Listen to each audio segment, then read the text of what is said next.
Ayo kita buka Alkitab kita bersama-sama.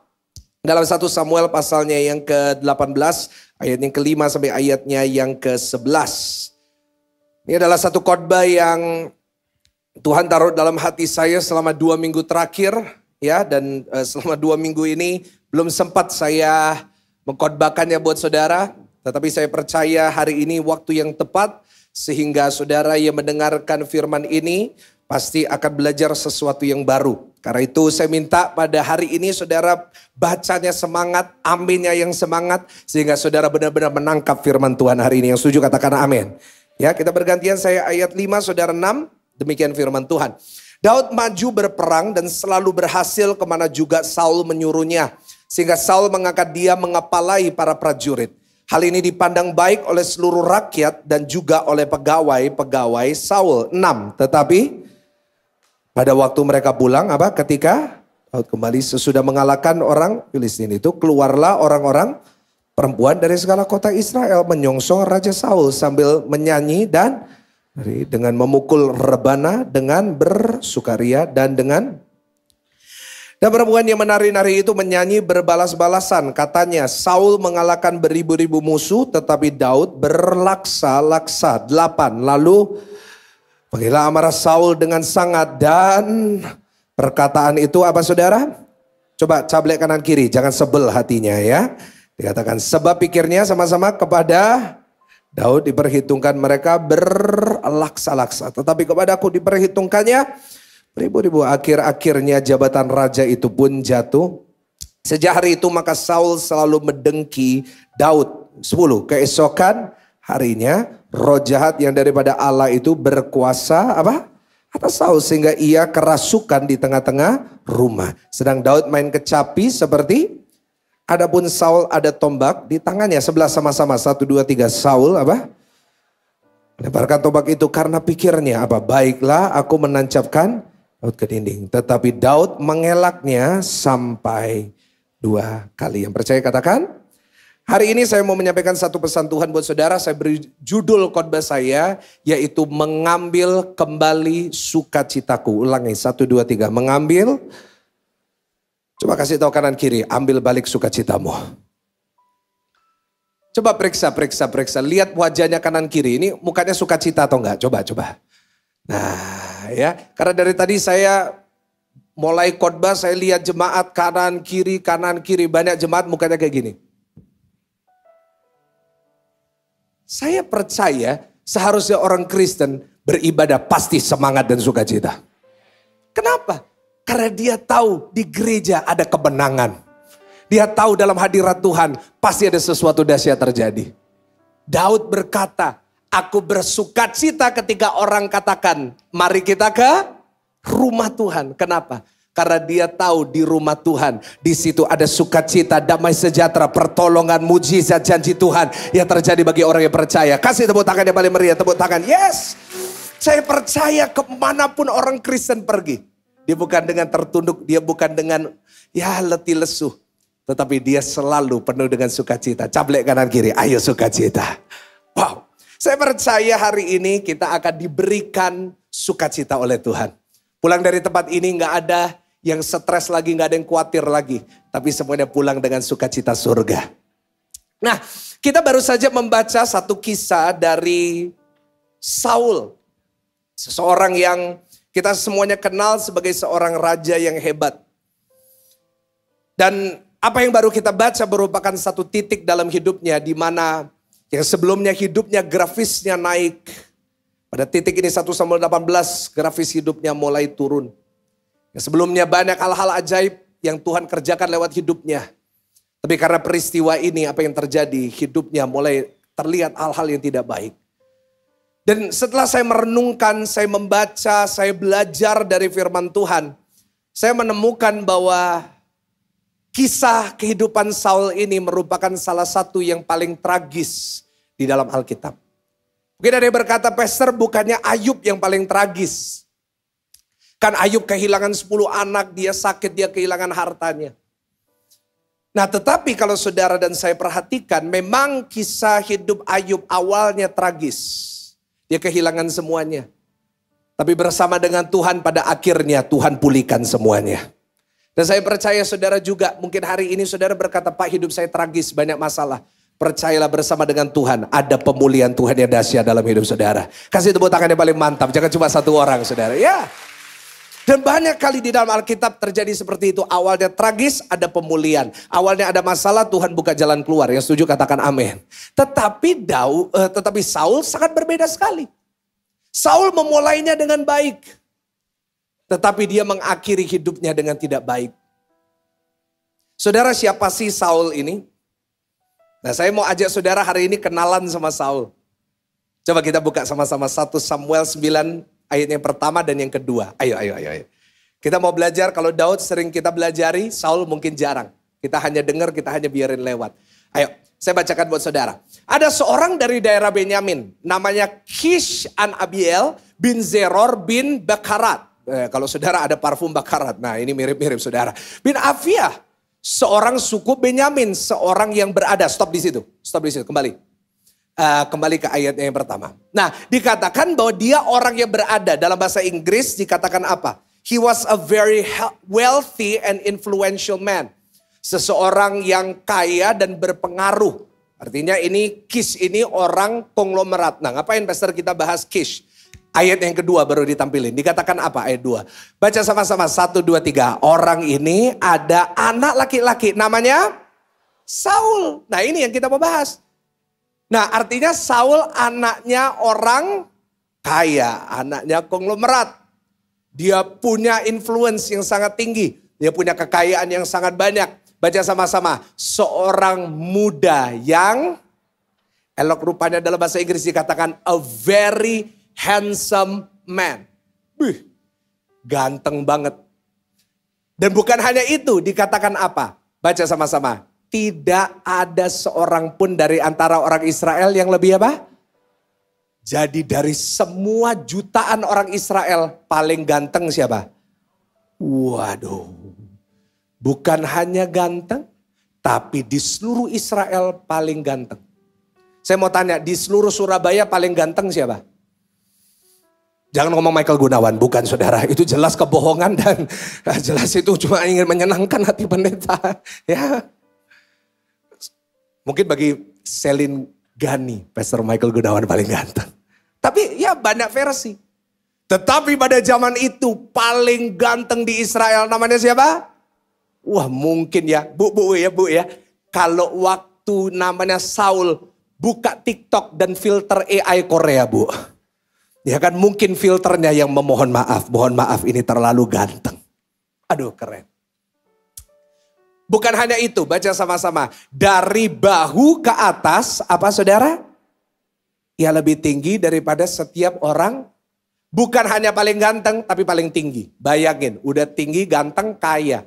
Waduh, yang jomblo-jomblo semuanya ngiler saudara. Saya yakin kalau para jomblo-jomblo wanita di sini ketemu Saul langsung kelepek-kelepek. Aduh. Ada seorang anak muda datang sama saya, Pastor tolong doain untuk perjodohan. Oh gitu, tapi saya punya kriteria.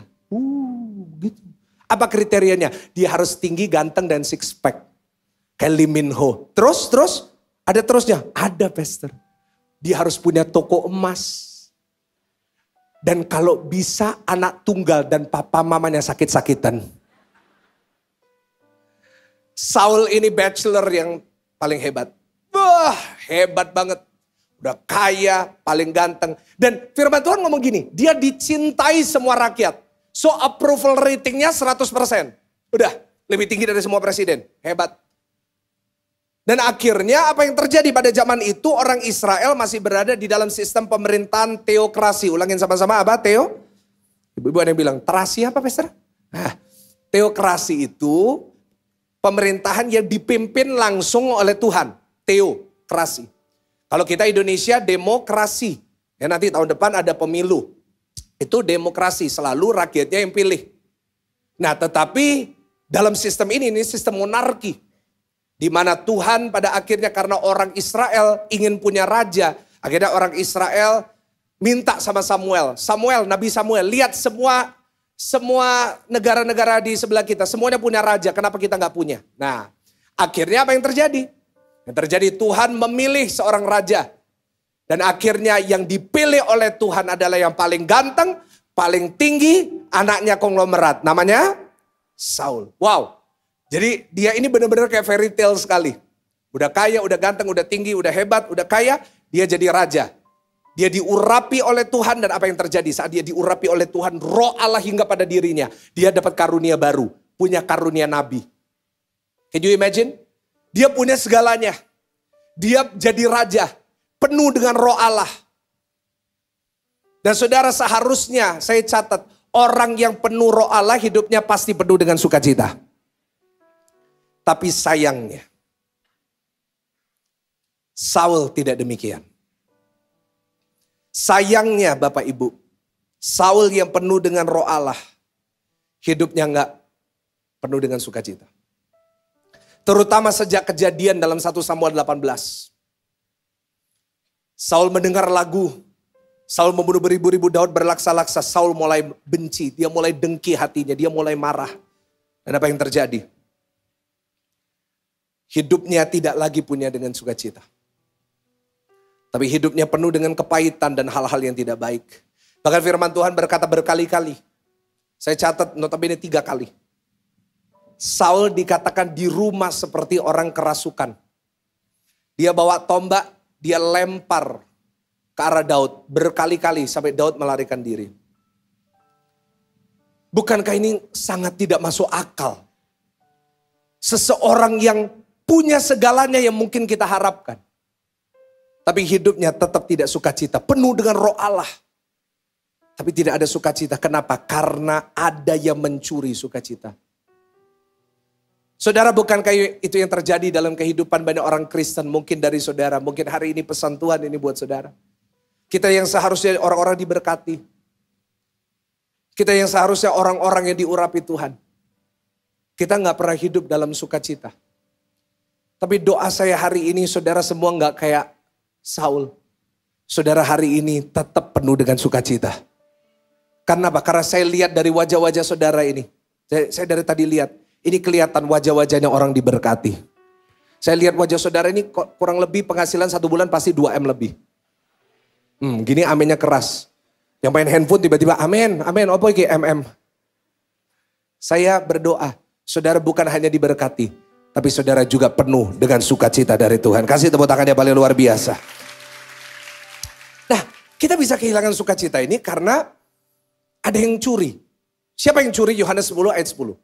Yohanes 10 ayat 10 dikatakan ini, pencuri datang hanya untuk mencuri, membunuh dan membinasakan. Aku datang supaya mereka mempunyai hidup dan mempunyainya dalam segala kelimpahan. Artinya ada yang mencuri. Saya bulan lalu khotbah di tempat ini, ya dilihat banyak orang di online. Saya khotbah tentang peperangan di dalam pikiran kita. Dan saya menyampaikan bahwa our mind is a free zone, di mana iblis punya banyak cara untuk mencuri hal-hal di dalam pikiran kita, termasuk salah satunya adalah sukacita. Dalam kasus Saul dikatakan roh jahat merasuknya sehingga sukacita hilang. Nah, kalau kita iblis yang mencuri. Kenapa? Karena kita tidak berjaga-jaga dan kita tidak berdoa. Karena itu Tuhan Yesus berkali-kali dia mengingatkan berjaga-jagalah dan berdoalah. Kenapa? Karena pikiran kita ini kalau kita tidak pernah jaga, maka ada banyak hal-hal yang bisa dicuri. Orang yang penuh dengan Roh Kudus, yang saya yakin kita semua penuh dengan Roh Kudus, seharusnya kita semuanya penuh dengan sukacita. Tetapi banyak orang membiarkan iblis mencuri sukacita itu. Karena iblis punya banyak strategi dan seringkali kita nggak sadar. Nah, saya ajarin buat saudara, saya ingetin supaya saudara nggak jatuh dengan strategi iblis. Nah, saya temukan ada beberapa strategi iblis untuk mencuri sukacita kita. Nah, yang pertama kita bisa lihat ya dalam kehidupannya Saul. Strategi iblis yang pertama adalah, catat baik-baik, yaitu membuat kita melihat hanya yang negatif. Ulangin sama-sama, membuat kita hanya apa? Lihat apapun, lihatnya yang negatif. Lihat, dalam 1 Samuel 18, Saul ini lagi di suasana kemenangan. Karena orang Israel dibawa kepemimpinan Saul, panglimanya Daud menang lawan orang Filistin. Tapi di tengah sesuatu yang baik, tetap Saul melihat hanya yang apa? Negatif. Nah, seringkali iblis curi sukacita kita juga caranya gitu. Dia mencuri sukacita saudara, Pak. Saat dia membuat Bapak hanya melihat yang negatif di dalam apa yang Bapak punya. dalam pekerjaan, dalam rumah tangga. Jujur inilah yang terjadi di banyak rumah tangga. Banyak bapak-bapak lihat istrinya, lihatnya hanya yang, Pak jangan pura-pura gak denger Pak. Pak lihat istri kadang-kadang lihatnya cuma yang negatif. Lihat istri dilihatin terus. Kok waktu kawin gak kayak gini ya? Waktu menikah awal-awal badannya kayak gitar Spanyol. Kok kayak bass sekarang ya? Bu jangan tertawa, ibu juga sama suami. Kok kayak gini yo sekarang yo? Dulu awal-awal menikah rambutnya kayak Elvis Presley, tebel, tinggi. Sekarang kok jarang ya rambutnya ya? Kok tak cari-cari gak ada rambutnya ya? Banyak orang lihat anaknya awal-awal seneng. Lama-kelamaan banyak orang tua lihat anaknya. Boncek no hari ini.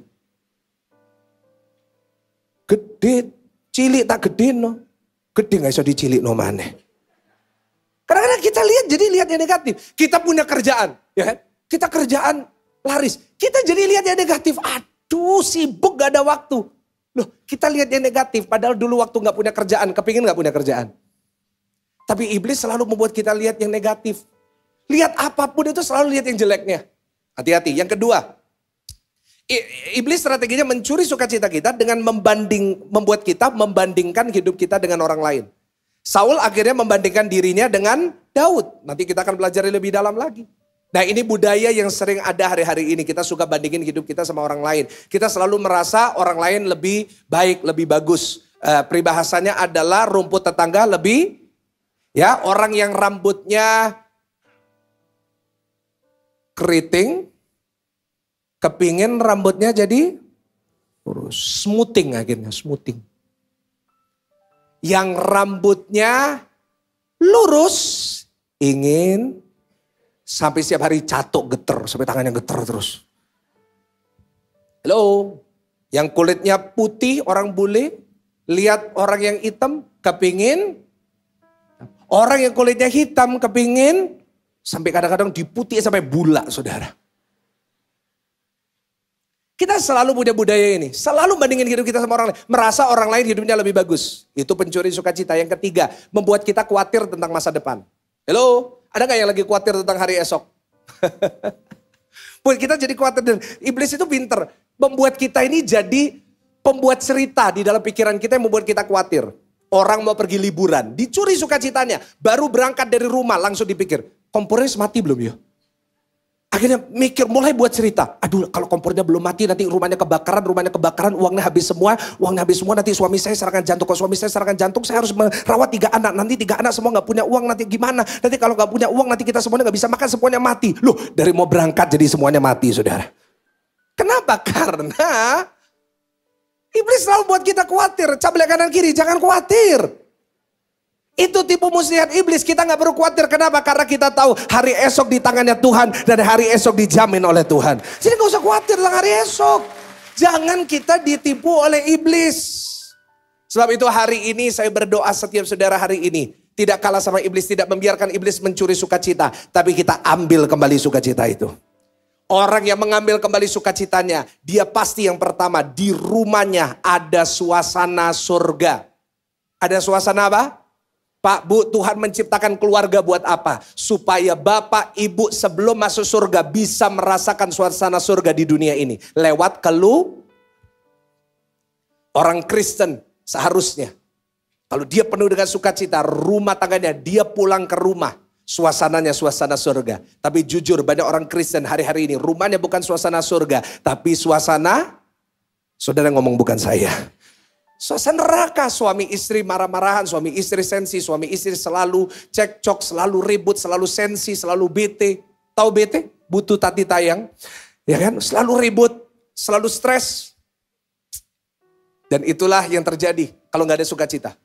Yang kedua, kita butuh sukacita. Kenapa? Karena sukacita memberikan kita kekuatan ekstra. Tahu nggak hari-hari ini kita menghadapi masa-masa yang lebih sulit. Tahun-tahun yang akan datang tidak akan lebih baik.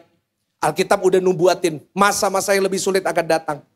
Karena itu kita harus menemukan kekuatan dalam sukacita di dalam Tuhan. Firman Tuhan berkata, the Bible says, the joy of the Lord is my strength. Sukacita di dalam Tuhan itulah kekuatanku. Dan yang ketiga, orang yang menemukan kembali sukacitanya, dia akan melihat bahwa sukacita itu obat yang manjur. Ulangin sama-sama, obat yang apa? Pak, Bu, apapun sakit penyakit saudara, kalau saudara bersukacita, ada obat yang manjur dalam hidupmu. Kau mungkin sakit, kau mungkin datang dengan berbagai macam penyakit. Apa penyakit yang saudara bawa? Jantungkah? Apalagi sakit saudara?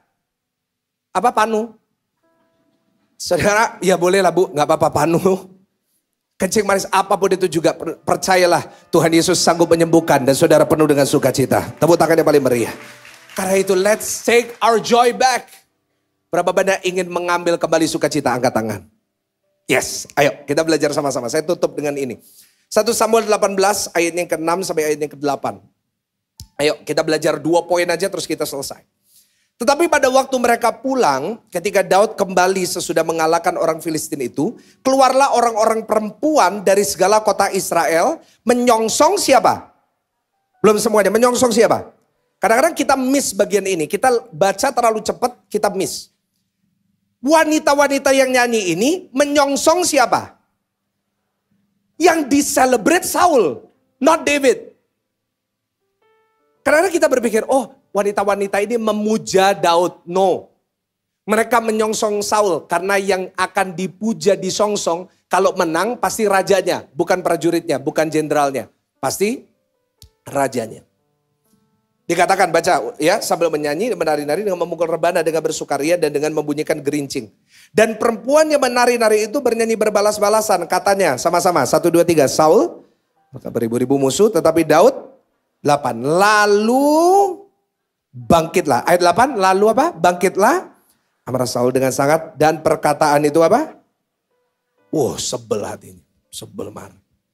Nah, kita mau belajar sama-sama ya, gimana kita ambil kembali sukacita, gimana kita tetap bisa sukacita dalam hidup. Yang pertama, catat baik-baik. Kita harus mencatat kemenangan kita. Ulangin sama-sama, 1, 2, 3, mencatat apa? Nah, kenapa kita perlu nyatet? Kita dulu sekolah perlu nyatet. Kita di gereja, kita perlu nyatet. Kenapa? Karena kalau gak dicatat pasti lupa. Ya, apalagi di gereja. Saya tuh suka kalau jemaat itu nyatet. Ya, zaman dulu kan suka bawa buku catat, itu bagus. Kenapa? Karena kalau dicatat lupa bisa dibaca lagi. Kalau nggak nyatet, waduh bahaya. Apa yang terjadi? Habis ini pulang ibadah, turun di eskalator, bau gyukaku. Udah pasti lupa. Ditanyai, apa khotbah ya? Apa ya? Nari-nari atau apa itu loh?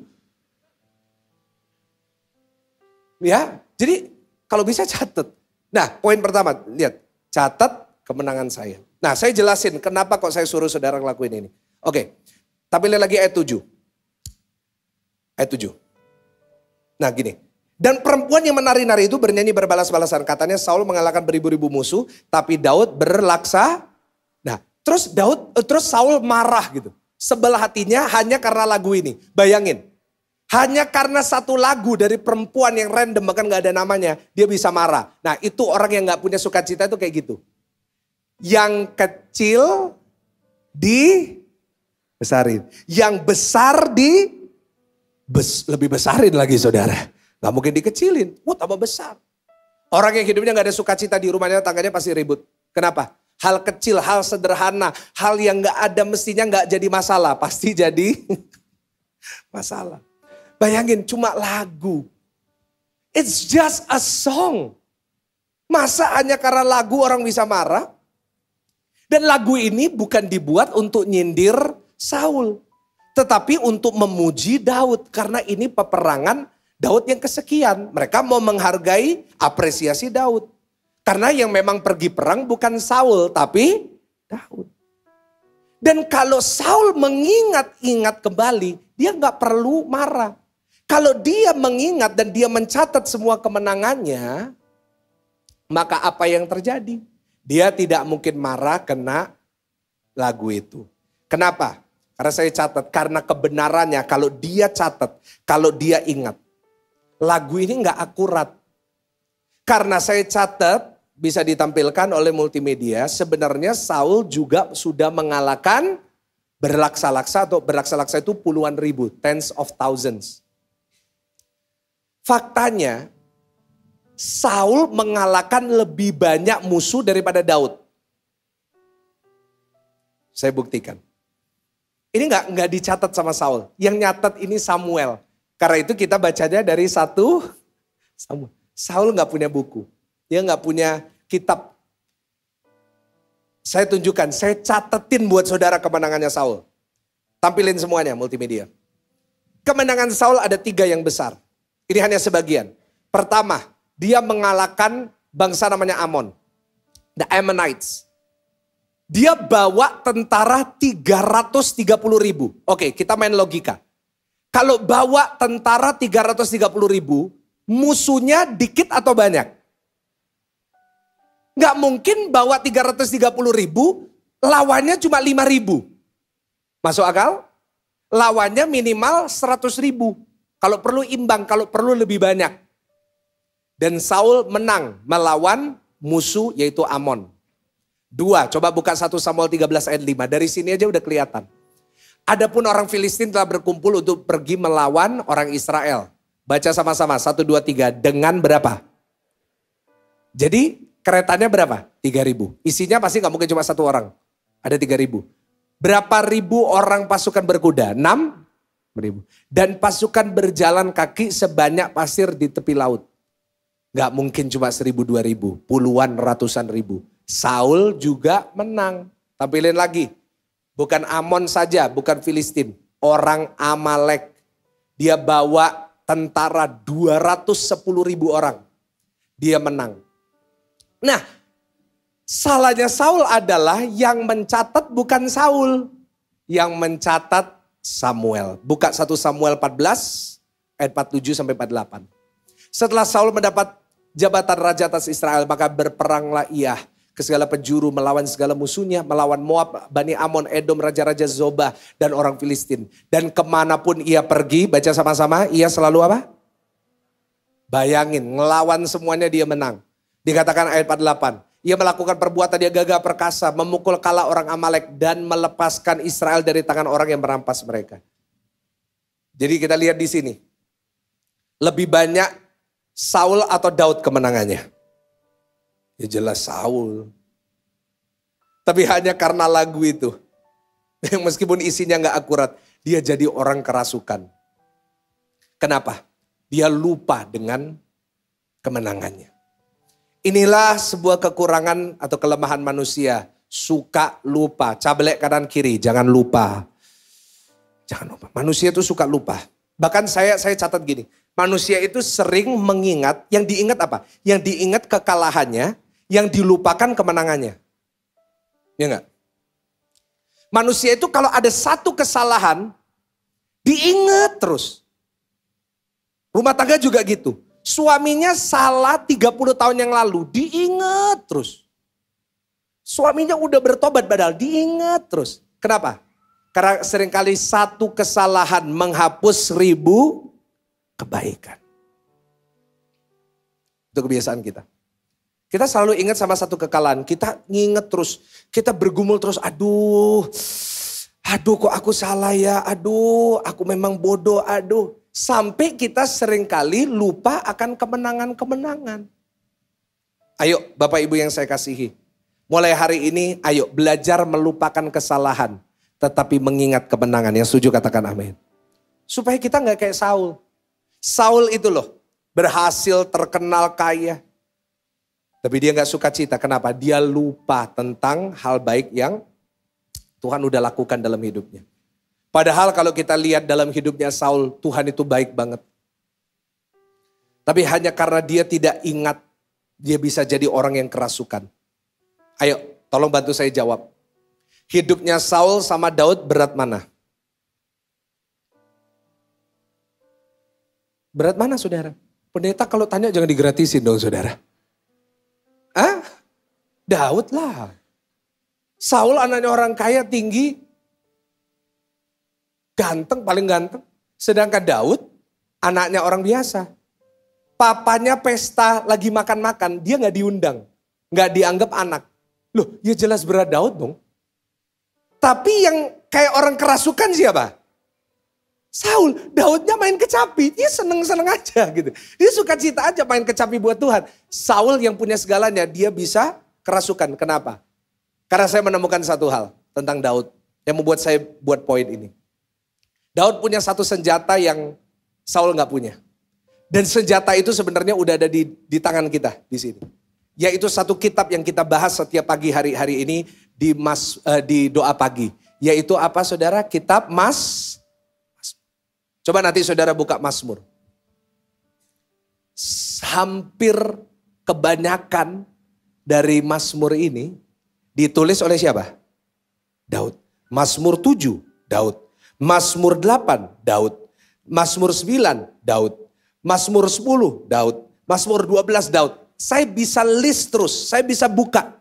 Mazmur ini, Mazmurnya siapa? Dan isinya apa? Coba buka. Mazmur pasal 18 ini salah satu favorit saya. Mazmur 18 ayat 6 sama 16-19 dikatakan seperti ini. Ketika aku dalam kesesakan aku berseru kepada Tuhan, kepada Allahku aku berteriak minta tolong. Ia mendengarkan suaraku dari baitnya. Teriakku minta tolong kepadanya sampai ke telinganya. Ayat 16-19 secara cepat langsung ikuti. Ia menjangkau di tempat tinggi. Mengambil aku, menarik aku dari banjir. Ia melepaskan aku dari musuhku yang gagah. Dan dari orang-orang yang membenci aku. Karena mereka terlalu kuat bagiku. Mereka menghadang aku pada hari sialku. Baca sama-sama dengan keras 1, 2, 3. Tetapi Tuhan menjadi sandaran bagiku. Ayat 20 dikatakan ia membawa aku keluar ke tempat lapang. Ia menyelamatkan aku. Karena ia berkenan. Mazmur adalah kitab di mana Daud mencatat semua kebaikan Tuhan. Dia terima kemenangan, dia catat. Dia menerima kemenangan, dia catat. Karena itu setiap kali dia mengalami satu masa yang berat dalam hidupnya, dia tinggal buka catatannya. Dia mengingat betapa baiknya Tuhan dan di situ dia penuh dengan sukacita. Saya mau beritahu kepada saudara, bukankah Tuhan sudah terlalu baik dalam hidupmu? Bukankah Tuhan sudah memberikan banyak kemenangan dalam hidupmu? Berapa banyak di sini merasa Tuhan sudah terlalu baik dalam hidupnya selama ini? Angkat tangan. Boleh gak kasih tepuk tangan dulu buat Tuhan? Ya gak? Coba renungin. Berapa banyak kali Tuhan tolong saudara, berapa banyak kali Tuhan memberkati saudara. Tapi kita karena sebuah kesalahan, sebuah masalah kita jadi lupa semua. Pulang dari tempat ini, ayo. Catat. Pulang dari tempat ini saudara mau makan, saudara pulang nanti buka buku catatan atau buka note saudara, catat. Tuhan itu betapa baiknya buat saudara. Saya mulai ngelakuin itu. Saya kehilangan sukacita saya beberapa waktu ini. Pendeta juga bisa. Pendeta juga ngalamin itu Bapak Ibu. Saya 2 minggu ini saya baru dapat banyak kabar-kabar yang tidak mengenakan. Wah saya diginiin ini. Wah banyak berita yang gak enak. Nah pasti saudara dalam hati, opo pastor, opo. Jangan kepo jawaban saya. Gak perlu saudara tahu masalah saya, biar masalah saya ya. Aduh jujur saya ngalamin dulu. Padahal saya pendeta, puji Tuhan, ya gereja, tapi gak ada sukacita. Tetapi saya belajar ini dari Daud, saya doa pagi setiap pagi. Saya bilang, oh iya ya, Daud ini selalu nulis, tetapi Tuhan tolong aku, Tuhan adalah gembala. Saya mulai saudara, saya mulai tulis. Saya mulai ngingat-ngingat. Tuhan itu betapa baiknya buat saya. Iya ya, Tuhan itu baik. Dan saudara kalau kita mau ingat-ingat kebaikan Tuhan, Tuhan pernah tolong kita tahun 2020, Tuhan tolong. Tahun ini Tuhan sudah berkati. Saya percaya kalau kita mulai ingat-ingat bagaimana Tuhan menolong kita, kita pasti punya iman. Kalau dulu Tuhan tolong saya, sampai hari ini pun seterusnya Tuhan juga pasti tolong saya. Tepuk tangannya lebih mantap buat Tuhan Yesus. Ya, saya sekarang jadi taruh di wallpaper saya beberapa firman-firman menguatkan. Apa yang Tuhan sudah lakukan saya taruh di note saya. Dan itu buat saya sangat sukacita. Karena memang banyak yang mungkin kita gak punya. Mungkin banyak masalah kita. But I know. Lebih banyak dan lebih besar kasih karunia Tuhan buat kita. Daud itu setiap kali dia pergi dia bukan hanya catat di Mazmur Bapak Ibu. Tetapi apa yang dia lakukan. Yang namanya Daud ini suka bangun mezbah, dia suka kasih nama. Salah satunya yang terkenal, dia ngalahin satu tentara besar. Dia buat mezbah dinamai Baal Perazim. Yakub juga seperti itu. Yakub dia lari dari saudaranya, dia tidur di atas satu batu. Tiba-tiba dia dapat mimpi dari Tuhan bahwa tempat ini akan menjadi rumah Tuhan. Dia menamai tempat itu Betel dan apa yang terjadi di situ dia dikuatkan. Tujuannya buat apa? Supaya setiap kali Yakub melewati Betel, setiap kali Daud melewati Baal Perazim, di situ dia kembali dikuatkan karena dia ingat bagaimana Tuhan menolong dia. Bapak Ibu, kalau kita merenungkan kembali, kita mengingat kembali, bukankah Tuhan sudah banyak membuka jalan buat kita. Saya selalu mengingatkan diri saya, saudara. Dulu baru aja tahun 2018, gak terlalu lama. GSJS bukan ibadah di tempat ini. Saya mencatat ini, saudara, beberapa waktu yang lalu. 2018 baru ini. Kita masih ibadah di salah satu mall, bukan mall ini, tapi di Jalan Maijen. Kita di ruangan ibadah yang kapasitas 300 dan selalu gak penuh. Ada satu kali ibadah, saudara. Itu ada satu hari Minggu, tempat itu mau disewa untuk Sweet 17. Akhirnya gereja kita nggak boleh ibadah di situ, digusur ke bioskop. Siapa di sini pernah ikut GSJS ibadah di bioskop? Angkat tangan. Satu, nggak sampai 5%. Saudara, bayangin saya waktu itu 2018 saya doa sama Tuhan, Tuhan, masa sih jemaat sebanyak ini, masa sih diibadahkan di bioskop, digusur karena di situ ada acara. Tuhan, kasih dong tempat yang lebih besar, yang lebih pantas. Dan apa yang terjadi 2019, 1,5 tahun kemudian, Tuhan kasih tempat ini yang menampung 1.800 orang. Dan hari ini penuh, kasih tepuk tangan yang paling meriah. Kalau saya ingat-ingat, saudara, kalau saya ingat-ingat itu dan saya hari-hari ini menghadapi ada beban, ada masalah. Terus saya ingat, saya kuat lagi loh, saudara. Setiap kali saya lewat jalan di depan itu, jalan kembar menuju ke Pakuan Mall. Saya tuh lihat gedung Pakuan Mall, yang saya lihat pertama itu ada bentuk bulat itu di tengah-tengahnya. Itu gereja kita, itu kaca di sebelah ini. Saudara, nanti kalau keluar lihat ya, ada bulatan di tengah, itu GSJS. Aduh, saya setiap kali lihat itu. Di situ saya kembali dikuatkan. Kalau dulu Tuhan buka jalan, hari ini Tuhan juga pasti buka jalan buat kita. Kasih tepuk tangan yang paling meriah, tepuk tangan yang paling. Kalau saudara lihat tempat ini adalah bukti. Inilah Baal Perazim. Inilah bukti bahwa Tuhan itu pasti menolong kita. Catat, tulis. Karena saya ingin katakan, orang yang melupakan kemenangan, dia gak akan punya iman. Tetapi orang yang mengingat kemenangan-kemenangannya, apa yang terjadi? Dia akan punya iman.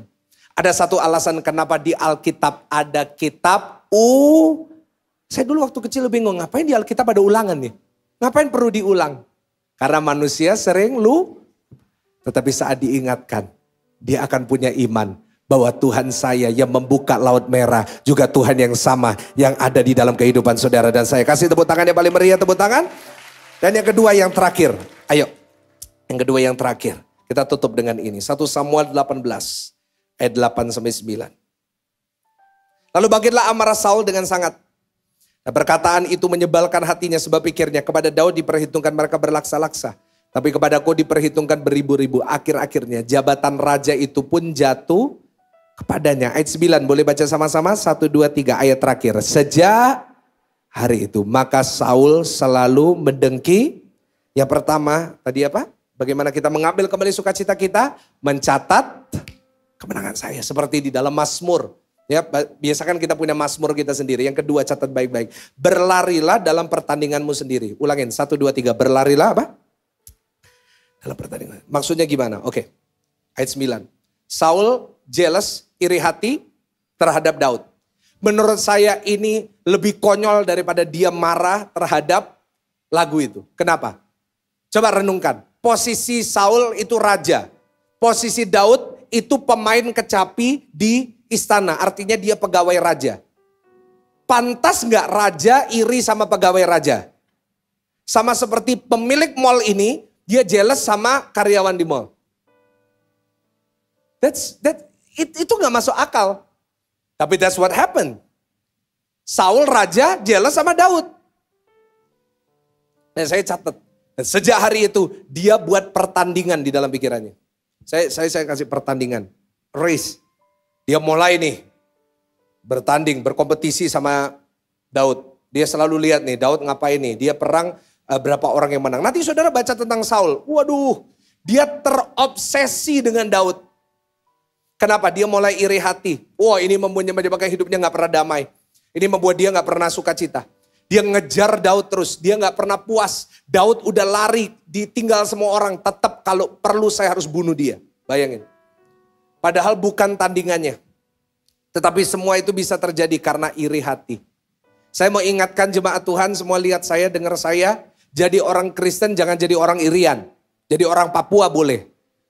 Jangan jadi orang irian, kasih tahu kanan kiri, jangan jadi orang irian. Siapa di sini suka iri hati sama orang? Lihat orang selalu iri, hati-hati. Saya catat, iri hati membuat kita tidak dipenuhi Roh Kudus, tapi membuat hati kita dipenuhi roh jahat. Iri hati yang membuat Saul kerasukan. Jadi orang yang suka iri hati itu saudara yang ngomong bukan saya. Orang yang suka iri sama orang kerasukan. Kenapa? Ini firman Tuhan. Orang ya, kalau iri hati, ya hati-hati sama orang iri hati. Kenapa orang yang iri hati bisa jadi jahat? Setuju gak sama saya? Waduh, orang kalau iri hati, ya gimana pikirannya itu bisa jadi jahat. Bisa mau ngelakuin yang jahat. Kayak Saul, berkali-kali berencana untuk membunuh Daud. Kakak-kakak Yusuf, ingat kisah Yusuf, 12 bersaudara. Kakak-kakaknya jealous sama Yusuf karena dikasih papanya jaket Gucci. Loh iya kan berwarna-warni saudara. Jadi itu kan Gucci. Dia, jealous. Akhirnya apa yang terjadi? Ruben itu kakek tertua. Dia mestinya dapat warisan 2 kali lipat. Ini loh cuma baju. Dia mestinya dapat warisan 2 kali lipat. Karena anak sulung selalu dapat 2 kali lipat. Dia tetap jealous sama Yusuf. Dijual tuh Yusuf. Bayangin adik sendiri sampai bisa dijual. Lihat orang iri hati. Sama sesama keluarga, sesama kakak beradik. Bisa berantem, bisa bunuh-bunuhan. Hanya karena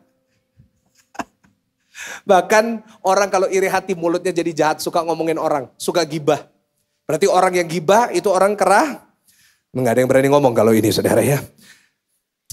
Akhirnya ngomongin orang di belakang, gini ya. Jangan jadi orang yang suka ngomongin orang di belakangnya. Saya pribadi, saya lebih suka diomongin daripada ngomongin orang. Lebih baik.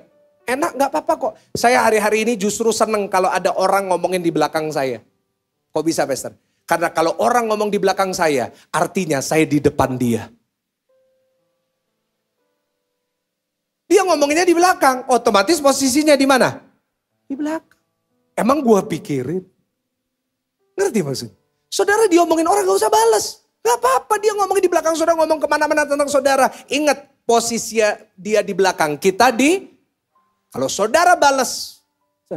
Kamu gak bisa jaga omonganmu ya? Hah? Mulutmu gak bisa dijaga. Nah kalau saudara gitu, posisi saudara ikut sama dia di mana? Belakang. Ngomong sama kanan kiri gak usah dibales. Tahu gitu sebelahnya yang ngomongin ya kan. Nah. Aduh saya tuh gak habis pikir loh. Saya baca ini, saya tuh kalau baca tuh saya kadang-kadang itu sampai dalemin banget gitu. Gak masuk akal Saul ini jealous sama Daud. Udah jelas lain. Ya enggak? Tadi kita udah baca. Saul anaknya orang kaya. Daud anaknya orang biasa. Dia jadi gembala kok. Satu tadi. Saul paling tinggi. Paling ganteng. Daud tinggi enggak? Pendek kemerahan. Seperti Pastor Michael Gunawan. Ada orang bilang, Pastor kok enggak tinggian dikit? Enggak apa-apa kayak Daud. Yang tinggi-tinggi kayak Goliat. Mohon maaf kalau dia tinggi-tinggi ya saudara ya. Mohon maaf. Apa yang mau what is there to be jealous of gitu loh.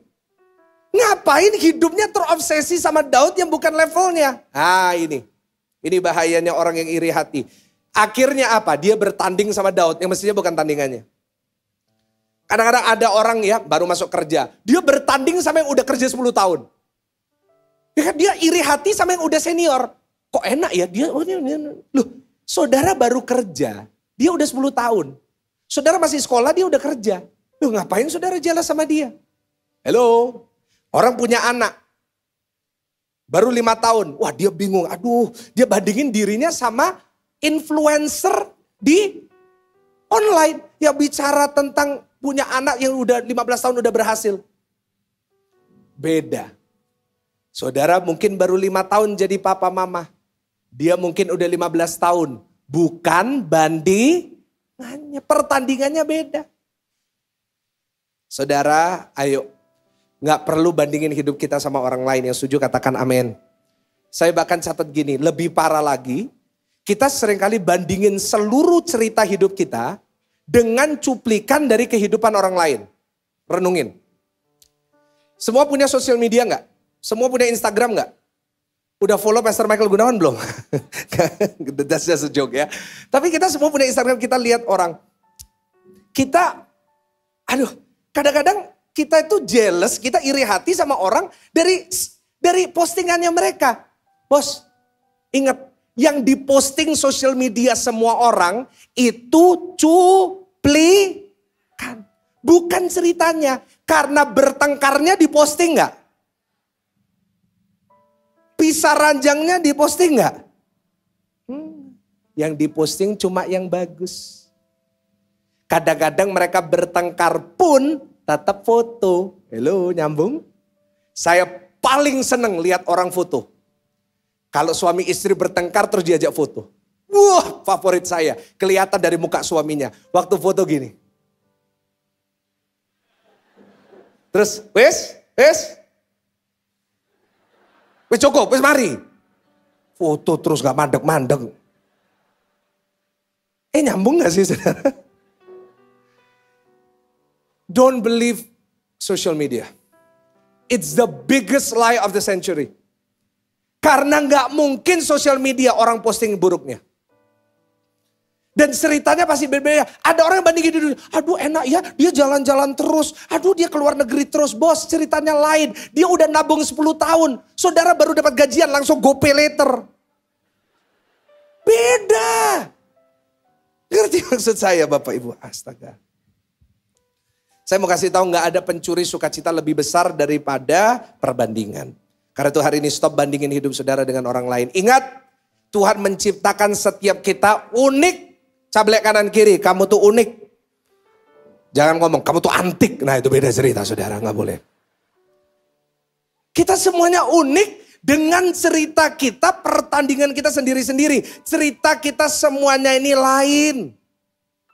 Babnya aja mungkin lain. Jangan bandingin hidup saudara, mungkin babnya orang udah bab 20, bukunya saudara baru bab 5, jangan. Semuanya kita punya cerita masing-masing.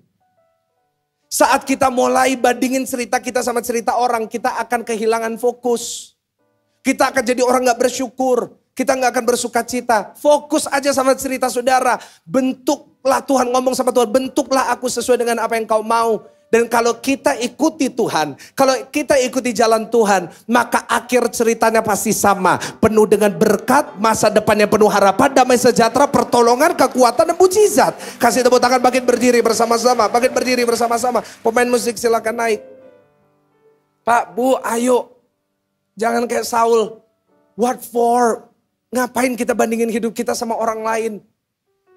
Bahkan saya mau tambahin ya, sedikit lagi. Jangan sampai engkau kehilangan sukacita saat melihat orang lain maju dan diberkati. Ada banyak orang kalau lihat orang lain diberkati, sirik. Pasti pakai dukun itu. Pasti pakai jimat.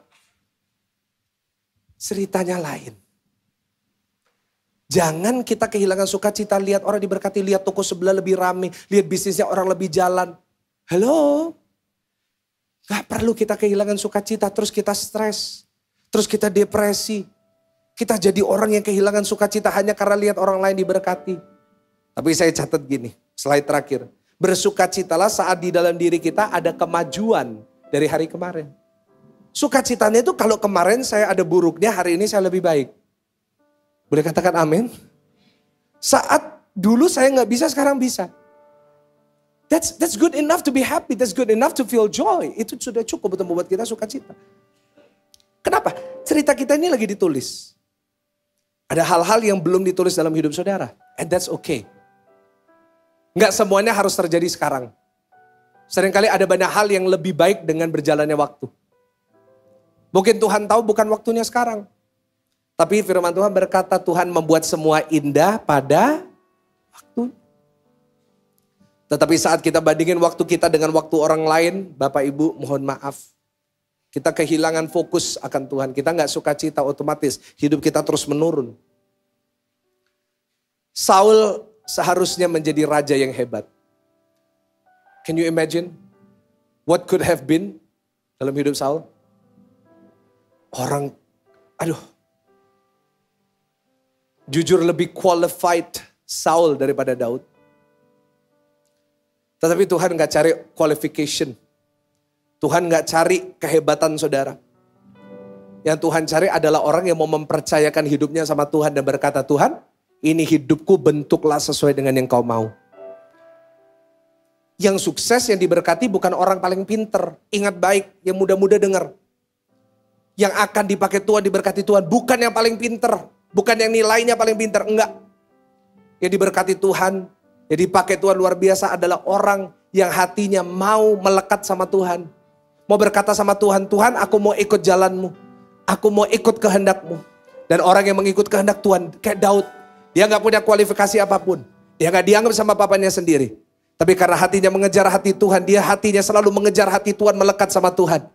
Yang mestinya dia gak bisa apa-apa, Tuhan pakai dia luar biasa. Dan saya berharap itu yang terjadi dalam hidup saudara dan saya. Kasih tepuk tangan, ayo kita doa sama-sama. Tuhan, hamba-Mu berdoa buat semua jemaat-Mu di tempat ini Tuhan.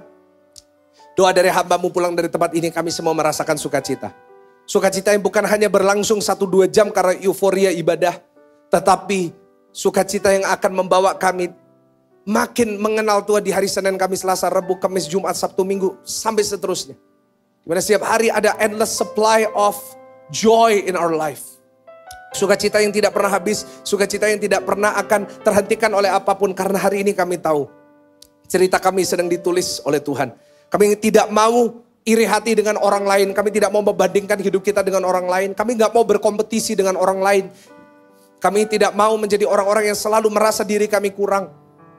Tapi ajar kami untuk bersyukur dengan apa yang Tuhan sudah berikan dalam hidup kami. Ajar kami untuk mengingat semua kebaikan Tuhan. Tuhan itu sudah baik banget buat kami. Tuhan udah bukakan jalan buat kami. Coba renungkan Bapak Ibu, berapa kali Tuhan tolong saudara. Berapa kali dia buka jalan. Masa sekarang Tuhan gak buka jalan?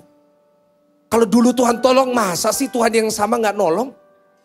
Kalau dulu dia membuka jalan, dia memberikan kesempatan baru. Masa sih di kesempatan baru Tuhan gak bisa berkati saudara?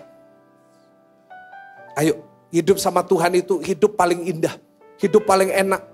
Penuh dengan sukacita. Jangan biarkan iblis mencuri. Tuhan, hari ini hamba-Mu berdoa. Kalau ada iblis-iblis yang mencuri sukacita mereka, hari ini kami tangking semua. Sehingga setiap kami yang di tempat ini, kami bisa mendapatkan hak kami sebagai anak Tuhan. Yaitu hidup kami penuh dengan sukacita. Hamba-Mu sudah selesai berbicara. Biar firman-Mu terus berbicara. Segala kemuliaan kami kembalikan hanya kepada Tuhan. Di dalam nama Tuhan Yesus.